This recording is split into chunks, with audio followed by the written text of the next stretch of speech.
Hello, every pony. Scar89 here with the second half, finally, of Chapter 3 of.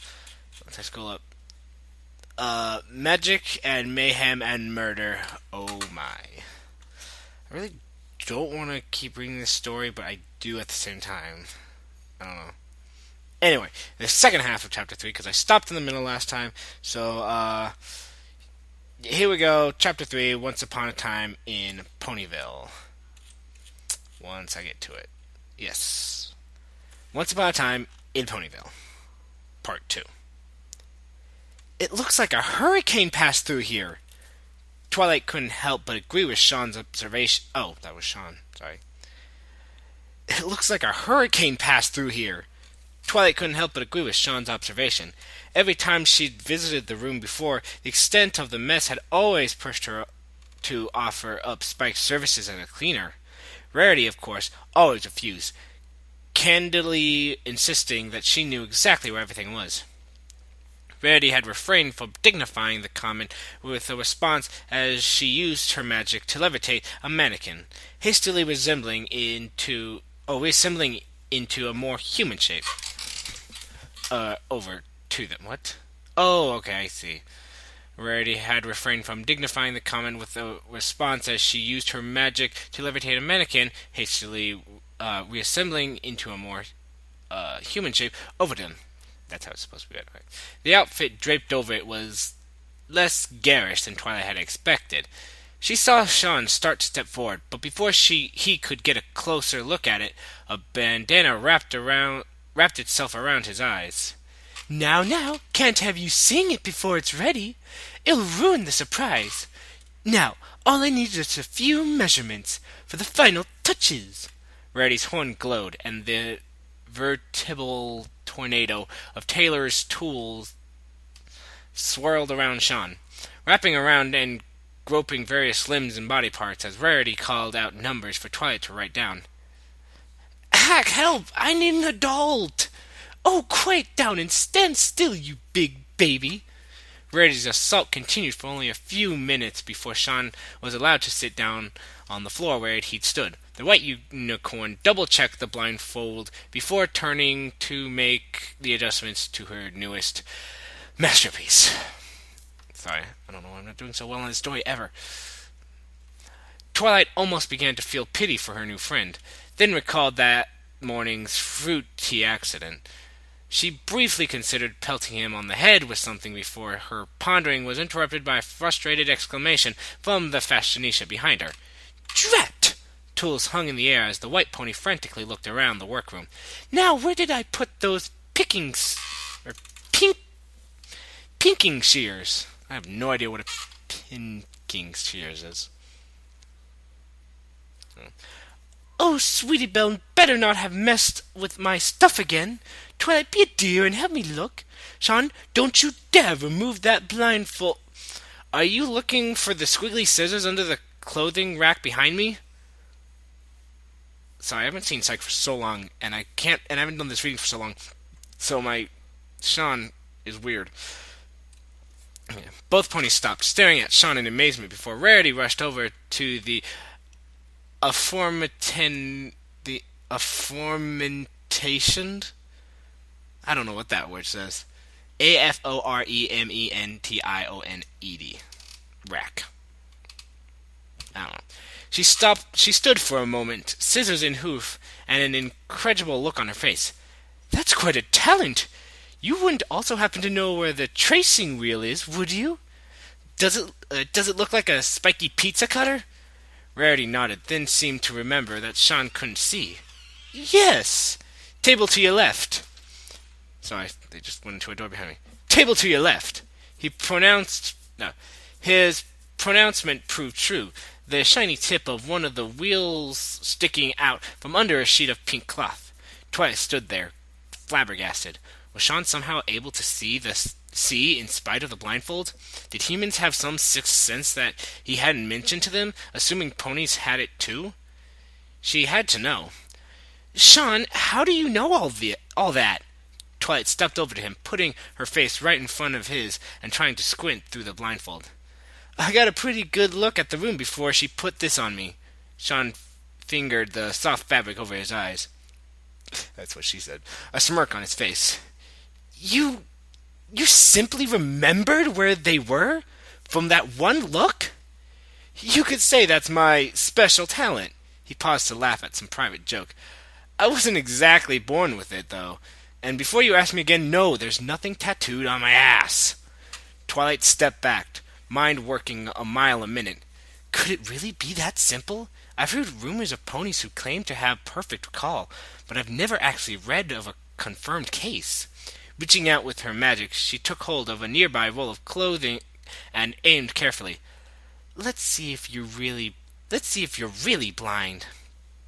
She didn't see the box of gems concealed within the folds of the silk until it was far too late. Sean, still not talking to you. Out of the corner of his eye, Sean saw Twilight sigh and hang her head. For the last 2 hours, the mayor had apologized nonstop, nearly reaching the point of tears several times. He fingered the large purple bruise just above his right eyebrow, wincing in discomfort, and maybe milking it just a little. It was the principle of the thing. In actuality, Sean wasn't really angry at Twilight anymore. True, he wasn't exactly happy with her either, but he understood that it had been an honest mistake. At this point, he was much more upset over having his old clothes confiscated by Rarity, whom he'd forced to promise not to do anything more than fix the holes and burns. If my Nikes come back pink and covered in hearts, there will be blood. Although he had to admit the new outfit was stylish. The black silk trousers and soft boots fit snugly without restricting his movements, while the red long-sleeved shirt felt like Rarity had spun the fabric out of clouds. A black vest lined with gold filigree,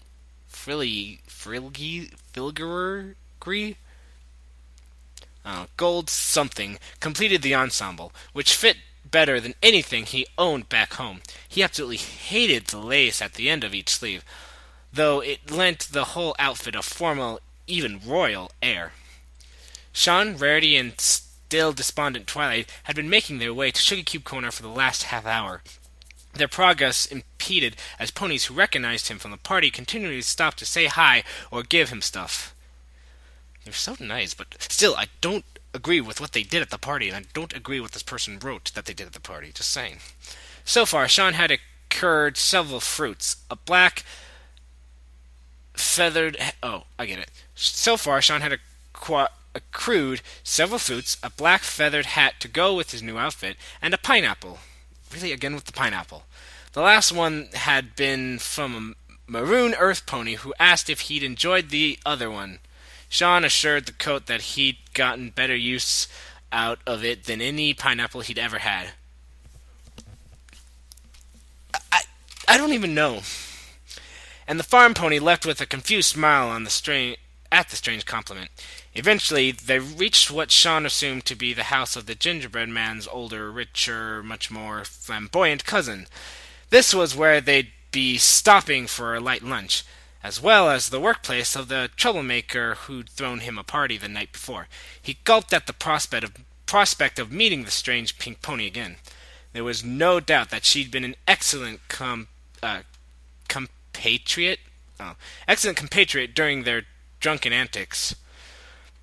If you can't see it, but I rolled my eyes because I don't like this hard apple cider or whatnot. But the unsettling way she had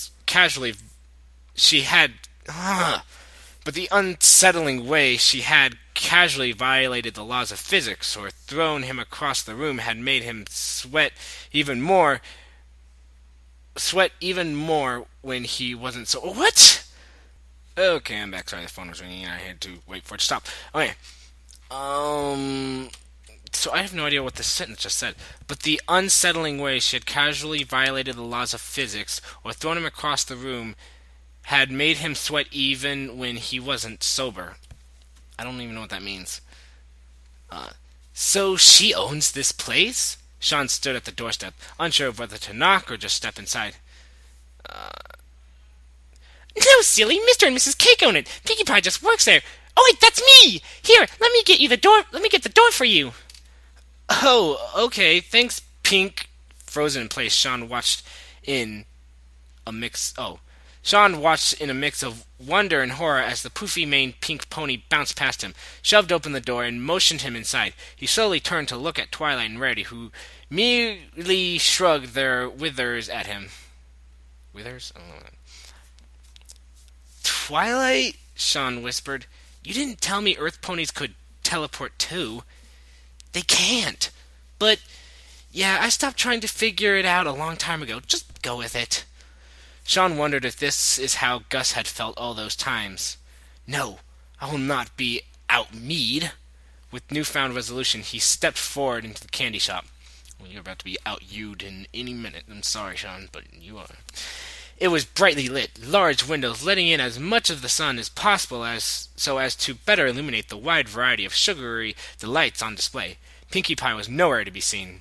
He could hear crashing noises coming from what he assumed was the kitchen, while several ponies looked up at him curiously from their places at the small tables. Since none of them had panic attacks, Sean assumed the tale of his presence here had already spread throughout the small town. Rainbow Dash waved them over. The maid that made up half of their namesakes just as messy as before. What? Rainbow Dash waved them over. The maid that made up half of her namesake just as messy as before. There has to be a comma there. Sorry. There has to be a comma there, I think. Though her fur seemed much less matted. Waving back, Sean took the opportunity to hoof Dash hello before taking a seat next to her. Sup? Twilight and Rarity joined them, while he realized that the relatively low table was still too tall for comfort when he sat on the floor. Note to self. Invent chairs as soon as possible, even though they already have chairs. How are they supposed to have sofas and quills if there aren't any chairs? They only sell two things. The thought was rendering moot as Pinkie Pie pranced out of the kitchen, a tray of various sweets balanced on her head, and a rudimentary wooden stool held up by her tail. Sean stared at it. I thought you guys didn't have chairs. What's a chair? Pinkie Pie tilted her head quizzically, the tray remaining on her head, despite the gravity-defying angle. Okay, fine. I thought you guys didn't have stools. What's a stool? Sean stared at her. That thing you're holding. You mean this hesitivice? I don't know what that even means. Oh. What the hell is a... Wait, okay. It's a human sitting device. It's a human sitting device, isn't it?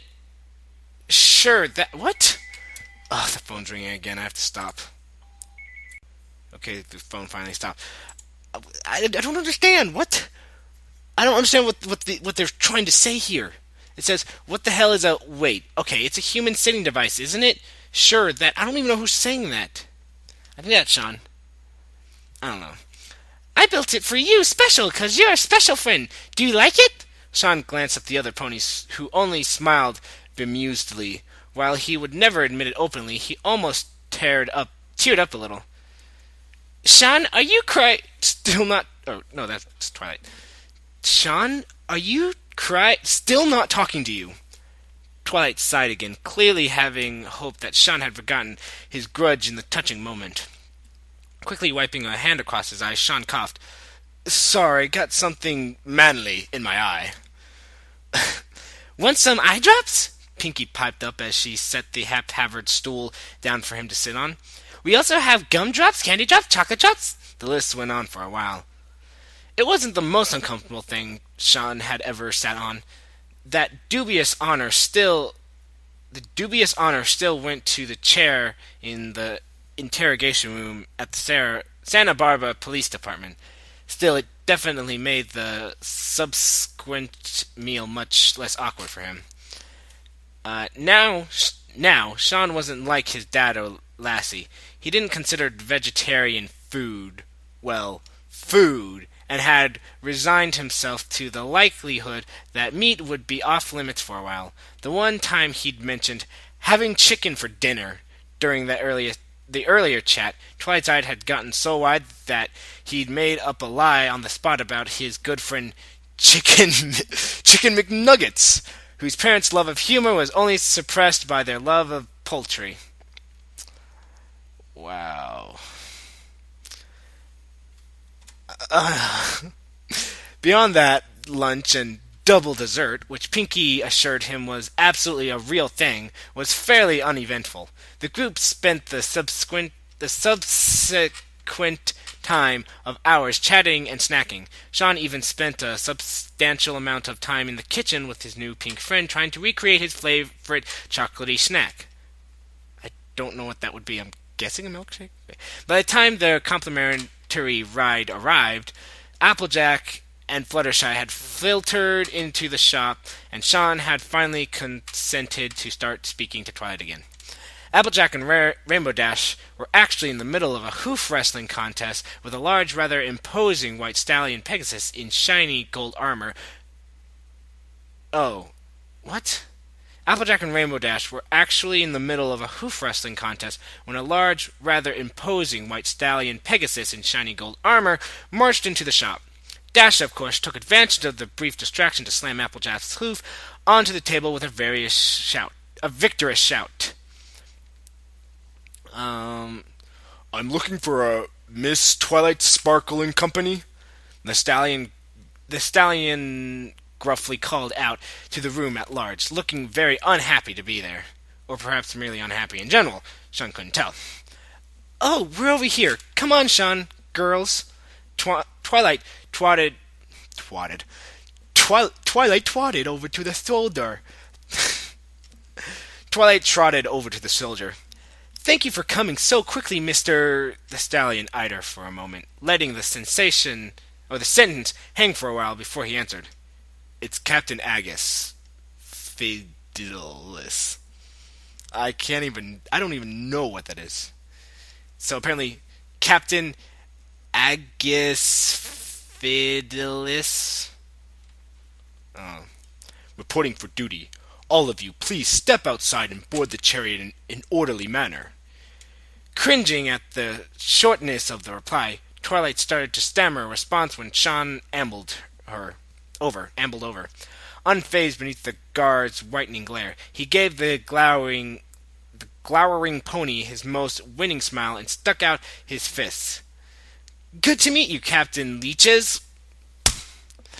I'm Sean Spencer, alien, detective, and mint chocolate gumdrop enthusiast. I see you've met my associate, Twilight in the Zone Sparkle. I promise I won't blame you if the in-flight movie is terrible, but I can't say the same for her. Agus's glare shifted back and forth between Sean's wide smile and offending hand several times before he finally grunted. Please step outside and board the chariot in an orderly manner. At that, the stallion turned around and marched out, muttering something about being way too busy to be babysitting psychotic aliens. The sound of the door being slammed seemed to snap Twilight out of her shock. Sean, what did you do? She looked thoroughly horrified, while the rest of the mares were openly staring at him. Except Pinkie Pie. She was giggling. What? I just introduced us. We have to spend the next hour and a half in a chariot with that colt, and he probably hates me now. Her ears were plastered to her skull. Oh, don't be a two-eyed, one-horned, flying purple party pooper. Wait, who's saying this? I guess that's Sean. Oh, don't be a two-eyed, one-horned, flying purple party pooper. I'm sure Captain Cheez-Its is actually a lovable teddy bear on the inside. Just watch. We'll all be best friends by the end of this ride. Really? Absolutely.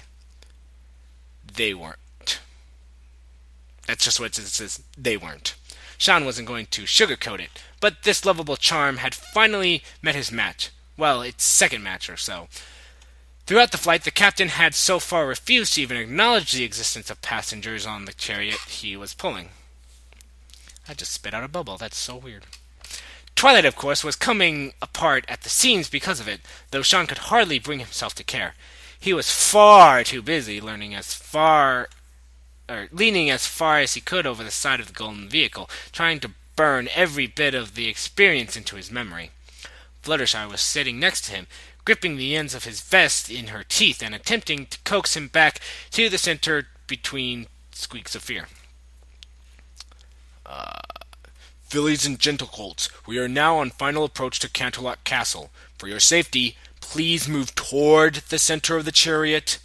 The second guard Pegasus shouted back at them over the noise of the wind. Applejack stepped over and yanked Sean away from the side, threatening to sit on him if they didn't stay still until they landed. Twilight stared forlornly at him for a moment, before giving him her most pleading gaze. Please, please, please behave around the princess. I really want them to like you. What? I thought I'd be doing pretty well. I thought I'd been doing pretty well so far. Twilight brought a hoof to her face before groaning. What else can go wrong? She would come to regret asking. And that is finally the end of chapter 3 of this story. I don't care. I have to finish it. I've started it and now I must finish it. So yeah, I hope you enjoyed it. Like, subscribe, boobity boo bop bop badoo. Yeah. Great story, I guess. Invictus, you write awesomely. I got a story to write. I've got a scene analysis to write. I've got math to do. So much things, so little time. I know, right? Anyway, I think I'll leave one last parting announcement, I guess. Don't worry, I will be getting back eventually. Eventually, I'll be getting back to Hohenshai. It's just that I do Hohenshai a specific way. And yeah, so until next time, you can I'll record another chapter or another story, and then you can watch that. But until then, I will see you guys later. Whatever. Boney on!